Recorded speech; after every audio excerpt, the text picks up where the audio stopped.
పిత పుత్ర పవిత్ర ఆత్మ నామమున ఆమేన్.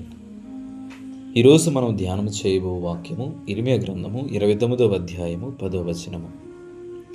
ప్రభు ఇట్లు చెప్పుచున్నాడు, బబిలోనియాకు ఇయ్యబడిన 70 ఏండ్లు ముగిసిన తోడని నేను మిమ్ము సందర్శింతును.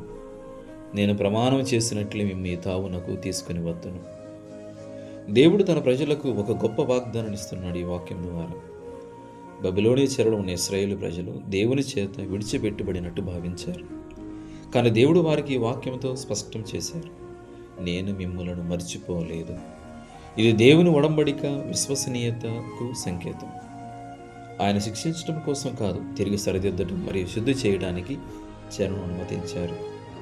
దేవుడు ఒక తండ్రిలా ప్రేమతో తన ప్రజలను శుద్ధి చేసి తిరిగి తన వద్దకు తెచ్చుకుంటాడు. ఇది ఆయన నిత్య కరుణకు సాక్ష్యం.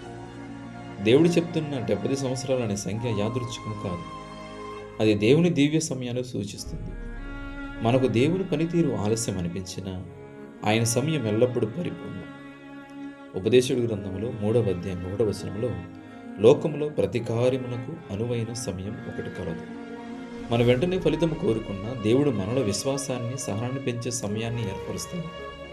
ఈ నిరీక్షణ కాలం మన ఆత్మను శుద్ధి చేసి ఆశతో నింపుతుంది. ఈ వాక్యం ఒక ఆశతత్వాన్ని వ్యక్తపరుస్తుంది. బబిలోనియ చెరలో ఇశ్రాయేలు ప్రజలకు శిక్షగా అనిపించిన అది దేవుని రక్షణ ప్రణాళికలో భాగం. ఆయన ఎప్పుడు నాశనం చేయడు, ఎల్లప్పుడూ పునరుద్ధరణను లక్ష్యంగా ఉంచుతాడు. ఇర్మీయా గ్రంథము 29వ అధ్యాయం 11వ వచనంలో ఆయన ఈ విధంగా చెబుతారు, నేను మీ క్షేమం కొరకు ఉద్దేశించిన పథకములు నాకు మాత్రమే తెలియను. నేను మీ అభివృద్ధినే గాని వినాశనమును కోరను. నేను మీకు బంగారు భవిష్యత్తును నిర్ణయించుతని. కాబట్టి దేవుడు మన జీవితంలో కష్టాలను అనుమతించినప్పుడు వాటిలో కూడా భవిష్యత్తు కోసం ఒక దివ్యమైన ఉద్దేశం దాగి ఉంటుంది. ఈ వాక్యం కేవలం ఇశ్రాయేలు దేశానికి సంబంధించినది మాత్రమే కాదు, అది ప్రతి విశ్వాసి ఆధ్యాత్మిక ప్రయాణానికి వర్తిస్తుంది.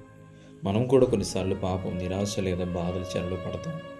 అయినప్పటికీ దేవుడు మనను తిరిగి తన సమాధానంలోకి తీసుకువస్తానని వాగ్దానం చేస్తున్నాడు. కీర్తన గ్రంథము 23వ అధ్యాయము 3వ వచనంలో, నా ఆత్మను సేద తీర్చును అని దావీదు మహారాజు పలుకుతాడు. ఇదే ఇర్మీయా గ్రంథము 29వ అధ్యాయం 10వ వచనంలోని సారాంశం. దేవుడు పునరుద్ధరించేవాడు, నాశనం చేయవాడు కాదు. ఈ వాక్యము చివరికి యేసుక్రీస్తులో నెరవేరుతుంది. దేవుడు ఇశ్రాయేలును బాబిలోను చెర నుండి విడిపించినట్టే యేసు మనలను పాపపు చెర నుండి విమోచించాడు.